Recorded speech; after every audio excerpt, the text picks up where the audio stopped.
Assalamualaikum and welcome back to Zaf Channel guys. Apa khabar korang semua? Aku harap korang dah sihat sentiasa. Dah sihat sentiasa Aku harap korang sentiasa sihat lah. Dan Alhamdulillah, sedar tak sedar kita sudah pun sampai ke 10 malam terakhir Ramadan. Dan malam terakhir ni lah yang kita nak kejar, yang kita nak pulun. Yang mana nak derma sebanyak boleh.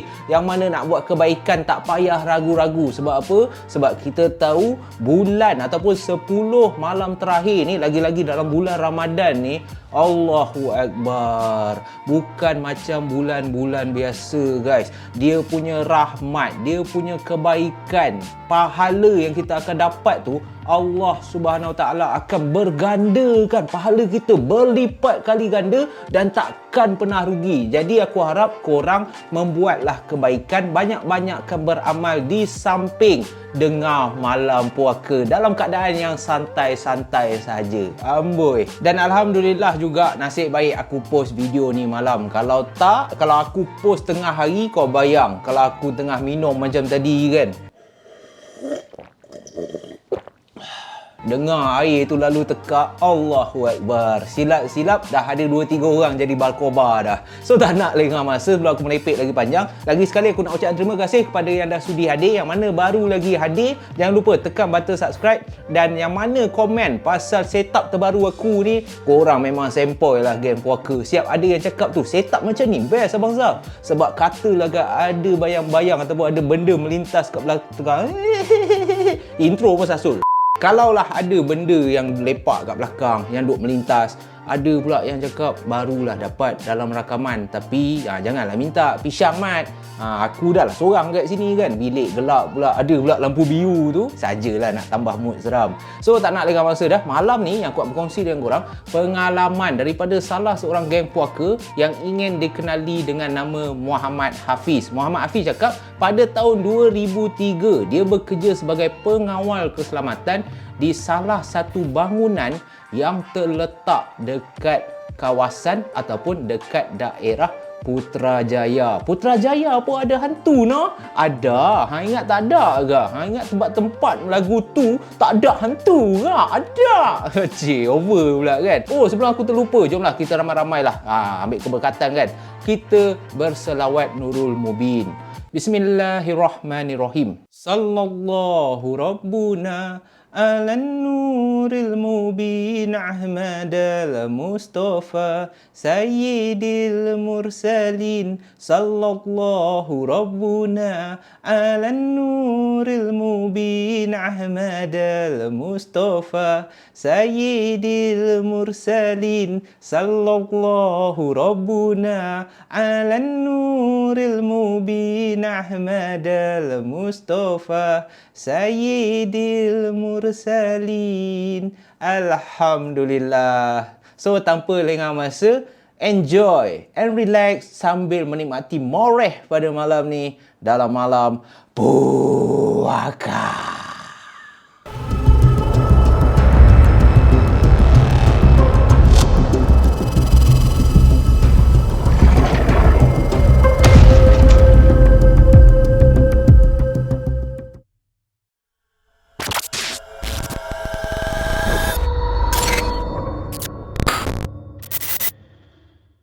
Kerja sebagai pengawal keselamatan ataupun security lah. Senang cerita, kita panggil security kan. Bukan satu yang mudah, bukan pekerjaan yang mudah, okey? Dan bukan pekerjaan yang tak semua orang nak buat tau kerja tu. Tambah pula yang aku tak setujunya apabila ada orang yang merendah-rendahkan pekerjaan sebagai pengawal keselamatan ni. Bukannya tak pernah dengar. Aku rasa geng puaka korang pun pernah dengar. Ada tu yang bila dah berkenalan, bila tahu lelaki ni ataupun wanita ini bekerja sebagai pengawal keselamatan, tak kisahlah dekat mana-mana pun, dekat sekolah ke, dekat kilang ke, dekat sebuah bangunan pejabat ke, selalunya orang akan merendah-rendahkan. Konon-kononnya bekerja sebagai pengawal keselamatan ni tak ada masa depan, gaji kecil. Tetapi tanpa orang-orang ni, korang ingat bangunan tu, sekolah tu siapa nak jaga? Korang nak buat? Tak ada. Yang diorang tahu apa? Pok-pek. Merendah-rendahkan. Dah itu rezeki dia. Selagi kita buat rezeki yang halal, biarlah. Apa yang kau menggelabah sangat? Marah kan?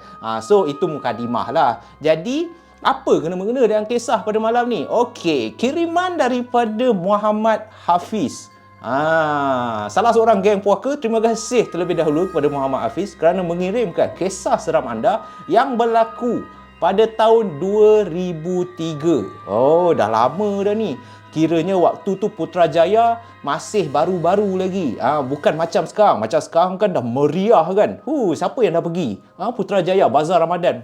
Ni dia. Baik, Mat. Aku dengar yang viral tu, yang jual lamb shank, Chef Amar ada kat sana. Dah perkena belum? Sambil-sambil tu kita lepak santai. So redor je lah. Aku ni memang mulut macam bontot penguin. Ada masanya melalut sikit. Tapi kisah yang Hafiz nak cerita ni, kejadian yang berlaku pada tahun 2003. Dikatakan pada masa tersebut, Hafiz ni baru je beberapa bulan bertugas sebagai pengawal keselamatan di salah sebuah bangunan yang terletak dekat kawasan Putrajaya. Tetapi bangunan apa? Hafiz tak boleh bagi tahulah. Situ kan banyak pejabat kerajaan lah, bangunan-bangunan lain. So kemungkinan salah satu bangunan tu lah. Kalau ikut shift dia ada dua shift. Satu siang. Siang tu tak ada apalah kan. Tak ada, jarang lah kena ganggu. Bukannya tak ada, jarang kena ganggu. Tapi bila malam, bangunan yang Hafiz ni jaga, bangunan Putrajaya bukan kecil-kecil anak, besar mat. Lepas tu bangunan yang Hafiz ni bekerja, hanya ada 4 orang pengawal keselamatan dalam satu-satu masa. Kiranya kalau yang kerja shift siang ada 4 orang, shift malam pun 4 orang. Dia kena masuk kerja, start bekerja daripada pukul 7 malam membawa ke 7 pagi keesokan harinya. Nampak tak? Allahu Akbar. Ini pekerjaan yang korang cakap senang, yang korang cakap semua orang boleh buat. Hey! Fikir balik-balik, Wanat. Tak semua orang boleh buat. So, Hafiz ni macam biasalah. Bukannya dia tak pernah kerja malam. Dia pernah kerja malam. Dan ini bukan pengalaman pertama dia. Sebelum dia bekerja sebagai pengawal keselamatan dekat Putrajaya ni, dia pernah juga menjadi pengawal keselamatan dekat kawasan-kawasan lain. Dia pernah menjadi pengawal keselamatan di salah sebuah kilang yang terletak dekat area Selangor. Dia pernah jaga salah satu sekolah, pengawal keselamatan kat sekolah. So, pengalaman tu dia dah ada. Cumanya, segala kisah-kisah seram yang pernah berlaku dekat dia tidaklah seteruk ataupun tidaklah menakutkan berbanding pengalaman dia dekat bangunan Putrajaya ni. Selalunya, bangunan Putrajaya ni, dia ada 2 tempat. Kan macam aku cakap tadi, satu shift 4 orang. Jadi pada malam tu, bila Hafiz ni masuk kerja, memang ada lagi 4 orang. Termasuk dia 4 orang lah pengawal keselamatan. 2 akan menjaga di dalam bangunan. Bermaksud diorang akan buat rounding, diorang akan cek setiap tingkat dekat dalam bangunan tu, nak tengok kalau ada penceroboh ke, nak tengok kalau ada lampu yang lupa pekerja-pekerja yang bekerja kat bangunan tu lupa nak padam. Kadang-kadang pengawal keselamatan ni lah yang nak kena tolong bereskan. Pada malam tu, Hafiz selalunya bersama salah seorang kawan dia yang diberi nama Ismail. So, Ismail ni dengan Hafiz menjaga di belah dalam. Manakala ada 2 lagi pengawal keselamatan akan menjaga di bahagian luar bangunan. Luar bangunan ni lebih kepada nak jaga kalau adalah penjenayah-penjenayah yang cuba masuk ke dalam bangunan tu, dan dalam bangunan tu pula dekat Putrajaya barang-barang berharga. Hafiz cakap dekat dalam bangunan tu ada TV. Bangunan dia ada TV dekat bangunan tu, dan bukan sekadar TV, pasu-pasu bunga yang mahal-mahal. Pejabat kerajaan ni yang memang gah punya. Ada frame-frame gambar dekat bangunan tu, dekat dalam tu yang memang bernilai berbelas ribu. Jadi itulah yang Hafiz ditugaskan, amanah dia untuk menjaga. Selalunya dia akan bersama dengan Ismail ni. Tapi kebetulan pada malam tu tiba-tiba Ismail ni ada kecemasan pula. So nak tak nak, mau tak mau, sebab dia pun baru bekerja beberapa bulan dekat bangunan tu. Jadi dia nak tak nak kena buat lah. So pada malam tu yang menjaga bahagian luar bangunan macam biasa 2 orang. Tetapi Hafiz ni pada malam tu je. Sebab kat Ismail ni ada emergency, kadang-kadang Hafiz ni bengkak. Bukan Hafiz je. Aku percaya ramai geng puaka yang sakit hati. Korang mesti ada kawan pejabat ataupun kawan kat tempat kerja korang yang korang ni terpaksa uruskan dia. Daripada segi kerja dia tak siap, korang kena tolong. Kalau sekali dua tak apa. Lepas tu kalau dia ada masalah, korang pula yang nak kena buat apa yang dia buat masalah tu. Korang ni kira macam best friend tetapi friend with benefit, orang cakap. Bukan kawan saja tetapi kawan yang ada kepentingan. Itu yang tak best bagi Hafiz. So Ismail ni dia tak kisah pun nak ambil MC. Tapi kalau boleh bagilah tahu awal. Bukannya bila Hafiz ni dah masuk kerja, tiba-tiba dapat teks kan, SMS daripada Ismail ni, bro, aku tak boleh kerja lah malam ni. So Hafiz dah pisang kat situ. Tapi dia tak ada fikir apa. Sebab bagi dia, tak apalah, aku rounding, cumanya penat lah sikit. Kalau 2 orang tu bolehlah bahagi kerja. Kalau aku naik ke tingkat nombor 1, Ismail ni boleh pergi cek tingkat nombor 2. Tapi sebab dah seorang, Hafiz ni terpaksa lah pergi ke setiap tingkat. Dan kejadian yang menyeramkan berlaku sebaik sahaja masuk pukul 1 pagi, guys. Tepat pukul 1 pagi.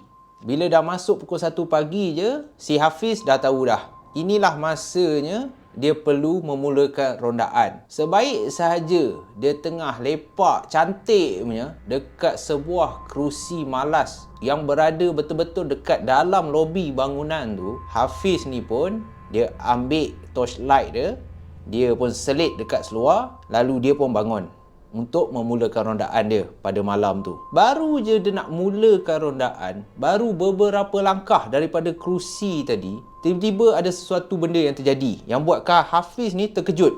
Sebab apa? Sebab dia terdengar satu bunyi daripada arah belakang dia.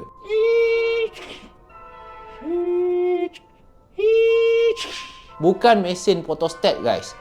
Jarang mesin photostat kat lobi. Tetapi Hafiz ni, bila dia memalingkan kepala dia ke belakang, dia tengok pintu cermin automatik tu yang biasa dekat bangunan kerajaan yang buka macam tu, tiba-tiba terbuka.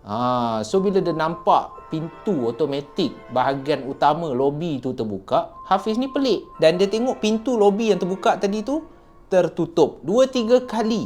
Kejadian tu berulang-ulang. Jadi pada masa tu, daripada rasa takut, dia rasa tanggungjawab dia. Takut tu tak ada lagi. Dia rasa tanggungjawab dia, aku lupa kunci ke? Kan? Hafiz ni dah fikir aku lupa nak lock ke? So dia pun merapatkan diri dia menuju ke arah pintu cermin automatik dekat depan lobi tu. Tetapi sebaik saja dia sampai betul-betul dekat depan pintu cermin tu, pintu cermin tu tak terbuka pun. Sebab kan dia pakai sensor. Kalau ada orang, barulah pintu cermin tu akan terbuka. So Hafiz ni beberapa kali dia ke belakang, dia ke depan, dia ke belakang, dia ke depan. Pintu lobi tu tak terbuka pun. Dan pada masa inilah Hafiz yakin dia pergi cek dekat tepi pintu lobi tu ada satu switch, di mana switch tu lah tempat untuk tutup dan buka pintu tu. So bila dia cek, dah tutup ni. Sensor dah tutup. Mana mungkin boleh terbuka? Tiba-tiba jadi indon kan. Mana mungkin? Hafiz malah fikir, dia pun lantak lah. Baru start ni. Takkanlah aku nak risau, takkan aku nak duduk sini memikirkan macam mana pintu ni walaupun dalam keadaan tak logik tu boleh terbuka. Jadi Hafiz ni pun beredar daripada pintu depan tu. Dan baru beberapa langkah lagi sekali, dia beredar untuk pergi tengok ke bahagian lobi tu sebelum dia menuju ke tingkat 1. Lagi sekali dia terdengar. Time ni dia dah agak jauh daripada pintu depan tu. Lagi sekali dia terdengar. Dan bila dia memalingkan muka dia ke belakang, memang betul. Pintu cermin automatik tu terbuka lagi sekali. Seram juga. Maaf guys. Alhamdulillah. Jadi, apabila macam tu, Hafiz ni lantak pi kat dia lah. Dia nak main pintu ke apa ke, Hafiz ni tak ada lah rasa takut. Sebab bagi dia, takkanlah aku tak buat kerja disebabkan pintu tu. Dia boleh fikir logik lagi lah, kemungkinan pintu tu dandan rosak pada malam ni, sensor dia on off ke, wire apa short circuit ke, wire tak betul ke, sebab tu lah terbuka tertutup macam tu kan. Jadi Hafiz pun teruskan kerja dia. Selepas dia dah rounding, selepas dia dah check kat bawah tu, dia pun dah clocking. Kalau sesiapa yang tak bekerja security, sesiapa yang menjaga pengawal keselamatan ni lah, dia ada satu tempat tau. Dia ada satu tempat di mana dia kena clock. Clock tu maksud dia ada satu kunci dekat dinding-dinding di setiap tingkat tu, dia kena pergi kat situ, lepas tu dia kena clocking. Oh, mecun kuatnya. Okey, dia kena clocking sebab nak tahu. Jadi esok bos dah takkan soal dah. Kenapa yang kau tak clocking? Tak ada pun. Aku tengok data yang kau pergi naik tingkat 1. Supaya nak elakkan daripada pengawal ni duk melepak ponteng kan, makan gaji buta, duk tidur je. Sebab itulah ada benda-benda macam tu. So dah selesai kat bawah tu, dia pun menuju ke tingkat 1. Tingkat 1 ni suasana dia sama tak macam kat bawah. Bawah tu yang paling terang lah. Tapi tingkat 1 ni tak adalah gelap sangat. Ada beberapa lampu yang memang dah dibuka pada belah malam. So dia pun berjalan kat tingkat 1 tu. Tingkat 1 tu ada bilik-bilik tau. Dia jalan daripada satu bilik ke satu bilik, satu bilik ke satu bilik. Dan dekat ruang tamu tingkat 1 tu, memang ada satu TV ataupun televisyen yang melekat kat dinding. Kalau korang tahu, pejabat-pejabat, tak kisahlah tempat apa pun, pejabat kadang-kadang ada TV tu yang memang dah dia benam kan, ataupun dia tampal kat dinding tu. Tiba-tiba, pam! Ramai yang terkejut kan? Ramai yang tak suka aku tepuk. Tapi itulah yang Hafiz rasa, dia terkejut. Astaghfirullahalazim. Sebab apa? Salah satu TV tu tiba-tiba terbuka guys. Dengan, dah lah terbuka tu tak apa, dengan volume yang teramat kuat pada masa tu. Jadi bila TV tu terbuka, macam tu, Hafiz ni terkejut dan dia pun pepandang pula. Dia memandang ke arah TV tu. Dan memang betul, salah satu TV yang ada kat ruang tamu di tingkat 1 tu dah terpasang. Jadi pada masa ini Hafiz fikir ini bukan kebetulan dah. Takkanlah dua kali masalah ni nak berlaku. Satunya tadi dah pintu dah, aku boleh fikir logik lagi, kemungkinan rosak ke apa. Takkanlah TV ni pun rosak, boleh turn on sendiri. Jadi Hafiz, daripada dia melayan ketakutan dia, walaupun dia dah risau time tu, walaupun dia dah agak rasa menyesal, rasa sakit hati dekat Ismail ni tadi, dandan pula kau tak datang, dan cantik pula malam ni aku terkena gangguan macam ni. Hafiz pun cepat-cepat dia pergi tekan switch kat lampu tu. Lampu pula, dia pergi tekan switch kat TV tu, lalu TV tu pun terpadam. Dan dia pun meneruskan kerja dia macam biasa. Dalam hati dia, gila ni, dia mai dah, dia mai. Tapi Hafiz kuatkan hati dia. Dia fikir, tolonglah hang nak ganggu, main pintu ke, main bunyi ke, nak on TV apa semua, tak apa lagi. Janji tolong jangan muncul. Tolong sangat kau jangan muncul. Dia pun meneruskan ke tingkat 2. Tingkat 2 Alhamdulillah tak ada apa. Dia pun naik ke tingkat 3. Bangunan ni ada 5 tingkat. So dia naik ke tingkat 3. Tingkat 3 ni dah mula gelap dah. Dah tak ada cahaya sangat. Tingkat 2 tadi dah gelap sebab dia lobby dengan tingkat 1 je yang ada lampu. Tingkat 2, 3, 4 dan 5 ni semua tak ada lampu. Jadi tingkat 2 tu masih sama-sama lagi cahaya daripada tingkat 1 tu boleh naik ke atas. Tapi bila dah sampai tingkat 3, habaq mai, dah tak ada cahaya dah. So Hafiz pun terpaksa keluarkan torchlight dia. Nasib baik dia bawa tadi. Dia pun rounding lah, cek satu persatu bilik. Pada masa ni tangan dah menggeletak habis dah kan. Dah tak boleh nak fikir apa dah. Selagi boleh dia nak cepat, dia nak cepat. Jadi dia pun mempercepatkan langkah dia. Cek daripada satu bilik ke satu bilik, satu bilik ke satu bilik. Dan akhirnya Alhamdulillah selesai. Tetapi dia ada lagi 2 tingkat, iaitu tingkat 4 dan tingkat 5. So untuk dia menuju ke tingkat 4, setiap tingkat tu lift dah terpadam, dia tak boleh naik lift. Tetapi bangunan tu ada eskalator, dan eskalator pun tak dipasang. Tapi dia kena ikut eskalator, maksudnya macam naik tangga lah kan, eskalator yang dah tak terpasang tu. Sebaik saja dia dah habis tingkat 3 tu, dia nak menuju ke eskalator ni tadi yang dah tak bergerak ni, lagi sekali dia terkejut. Sebab beberapa langkah dia menghampiri eskalator tu, secara tiba-tiba lagi sekali dia terkejut disebabkan dia terdengar bunyi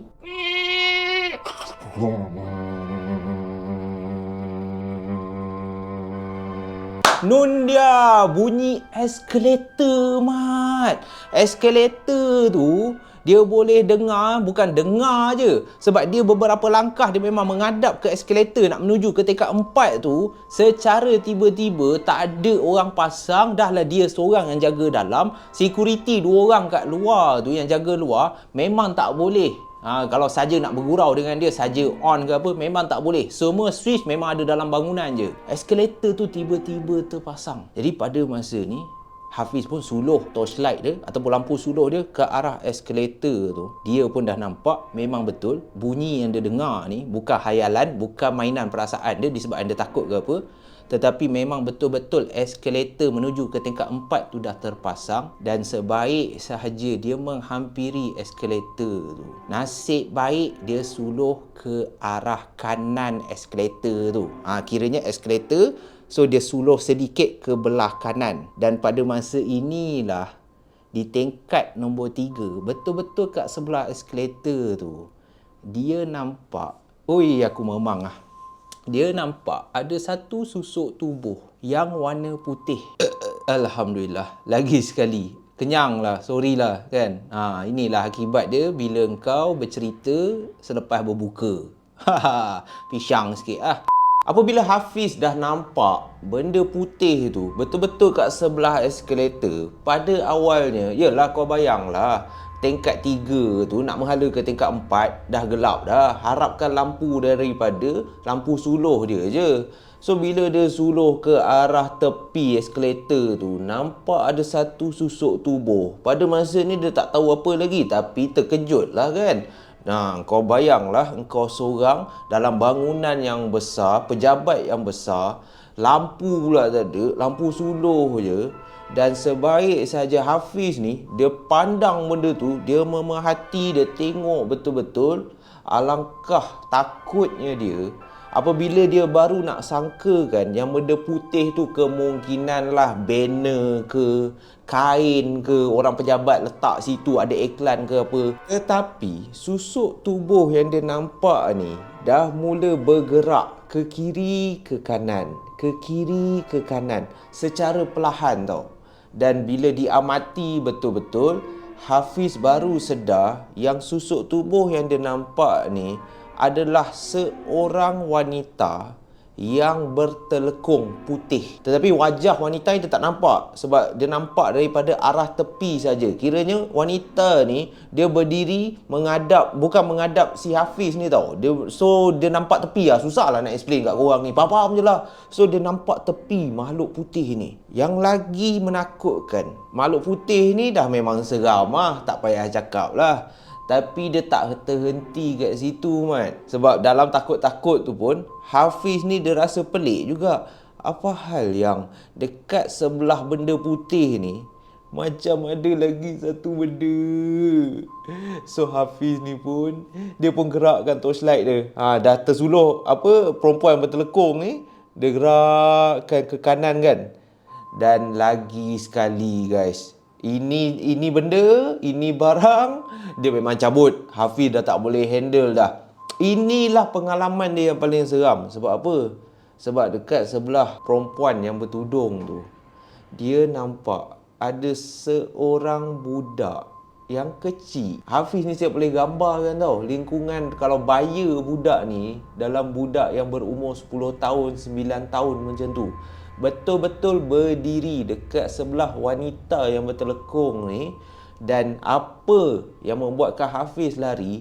Sebab budak kecil ni bukannya berpakaian biasa, bukannya muka-muka biasa, tetapi muka budak kecil ni, na'udzubillah, hitam legam.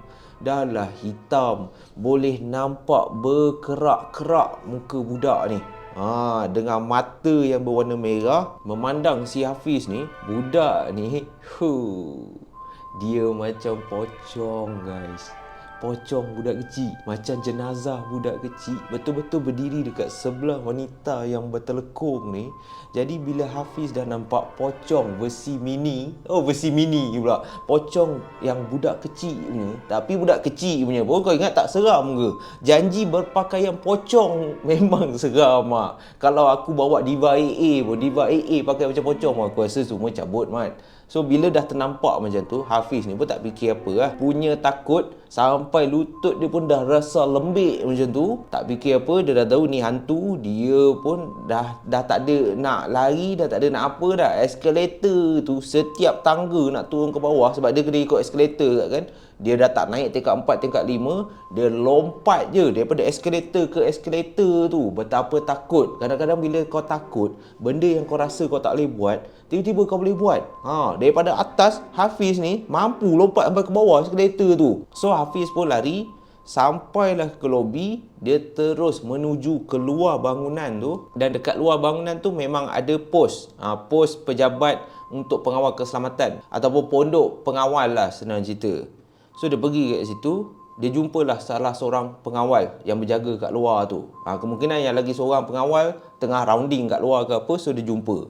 Jadi bila yang seorang yang luar ni nampak si Hafiz ni daripada dalam bangunan berlari, tak pernah-pernah, tiba-tiba masuk dekat office dia kan, kat pondok tu, dalam keadaan muka yang pucat, dah tercungap-cungap dah. So kawan dia ni pun tanyalah, apa hal? Oi, apa hal tu? Kau okey tak? Orang suruh kawal je tau. Kau buat apa ni? Kau maraton ke apa dalam bangunan? Ya Allah. Lalu Hafiz pun ceritalah apa yang dia alami. Tuntang-tuntang, malam ni Ismail tak datang. Kau tahu tak, aku seorang kat dalam. Lepas tu ada pula benda. Bila kawan dia tanya apa benda, kat tingkat 3 tu aku nampak ada perempuan pakai telekung. Lepas tu kat sebelah dia, aku tak tahulah anak dia ke apa, tapi macam jenazah, macam pocong. So bila yang security luar ni dengar, member pun tak berani lah nak pergi check kan. Cakaplah kat Hafiz ni, tak apalah kau lepak lah sini kan. So bila yang lagi seorang security datang pun, akhirnya mereka bertiga lepak je kat situ. Hafiz yang sepatutnya kena sambung ni, tapi dia dah tak fikir pergi mama. Dia fikir kalau bos tanya esok, aku pandai jawab lah. Dia pun dah ada saksi ni. Malam tu dia dah tak pergi lah. Dia dah tak pergi rounding, dia dah tak pergi jalan apa-apa dah. Dan dikatakan apa yang dialami oleh Hafiz tu dekat situ, bukan dia saja yang pernah terkena gangguan. Bila Hafiz tanya bos dia cakap, oh okey. Bos dia pun rupanya tak marah, sebab bos dia pun pekerja-pekerja sebelum ni dah bersilih ganti. Dan Hafiz salah seorang yang menggantikan pekerja yang sebelum ni. Sebab pekerja sebelum ni pun kena gangguan yang lebih kurang sama. Nampak ada perempuan bertelekung juga macam Hafiz. Ada gangguan bunyi, nak pergi tandas, tiba-tiba dalam tandas, tandas wanita sepatutnya dah tak ada dah. Yalah, bangunan dah tutup, tiba-tiba ada seorang wanita. Bila tegur, tiba-tiba wanita ni gaib daripada pandangan. So dah teramat banyak gangguan yang teruk, sehingga kan bos security Hafiz ni kurang ajar betul. Dia pun dah tak heran lah. Dia kata tak apalah, saya faham lah kan. Dia pun you kejar seorang mah. Saya pun tahu Ismail tak ada datang mah. Kenapa bos selalu Cina Baik. Itulah apa yang dialami oleh Hafiz. Dan dikatakan apa yang mengubah kehidupan Hafiz, apabila gangguan ni dia dah terkena, korang bayang, inilah kerja ataupun pekerjaan dia yang terakhir sebagai pengawal keselamatan. Sebab dia terus berhenti kerja seminggu, ataupun tak sampai seminggu, 2-3 hari je selepas dia dah terkena gangguan kat Putrajaya ni. Dia cakap kat bos dia, bos saya tak boleh, saya nak berhenti lah. Berhenti bukannya jadi pengawal keselamatan kat tempat lain ke apa, tak ada. Dia berhenti dan memang bertukar bidang. Daripada seorang pengawal keselamatan, dia buat bisnes buat goreng pisang cheese kan, jual kasut, apa-apalah bisnes yang dia boleh buat. Janji dia dah tak perlu jadi pengawal keselamatan, dah tak perlu dah berjalan seorang-seorang. Kalau kawan tak datang pun, aku tak perlulah nak naik bertingkat-tingkat, pergi masuk dalam tandas, jumpa pontianak, jumpa pocong, tiba-tiba duduk kat sebelah eskalator ke apa. Dan itulah apa yang terjadi kepada Hafiz sepanjang dia bekerja sebagai pengawal keselamatan di Putrajaya sepanjang tahun 2003. Tak adalah sepanjang tahun, kerja pun berapa bulan je dah terkena gangguan macam ni. Alamak, Kesian betul lah. Jadi itulah saja guys kisah untuk malam ni. Dah macam cakap dia awet pula macam ni kan. Itulah saja kisah untuk malam ni. Aku harap korang terhibur dengan perkongsian daripada saudara Hafiz kita. Terima kasih lagi sekali kerana sudi mengirimkan kisah seram anda. Dan jangan cuak, jangan gelabah. Banyak lagi geng puaka yang kirimkan kisah seram. Dan kalau korang ni sasul, outro pun sasul, intro sasul, outro sasul. Kalau korang ada kisah-kisah seram yang ingin dikongsikan dalam malam puaka, korang boleh email ataupun DM di Instagram. Zaf dah ada tinggal kan. Kalau yang mana nak email, boleh email lah. Kalau tak pun nak senang lagi, korang boleh join grup Telegram. Link ada dekat bawah. Dekat situ lah kita beramah mesra tu. Korang boleh kongsilah kisah seram korang kat situ. Dan insyaAllah Zaf akan baca dan sampaikan sebaik mungkin dalam malam puaka. Dan ingat, yang penting korang terhibur. Jangan lupa kalau nak raya puasa penuh guys. Aku doakan semoga Ramadan kali ni kita diberkati dan 10 malam terakhir ni kita dapat kejar ataupun kita dapat malam Lailatul Qadar. Dan terima kasih kerana sudi hadirkan diri anda. Kekal ceria. InsyaAllah kita jumpa lagi dalam episod yang akan datang. Keseraman level pisang macam biasa juga guys. Bye bye. Assalamualaikum warahmatullahi wabarakatuh guys. Malam puaka guys. Yeah. Eh.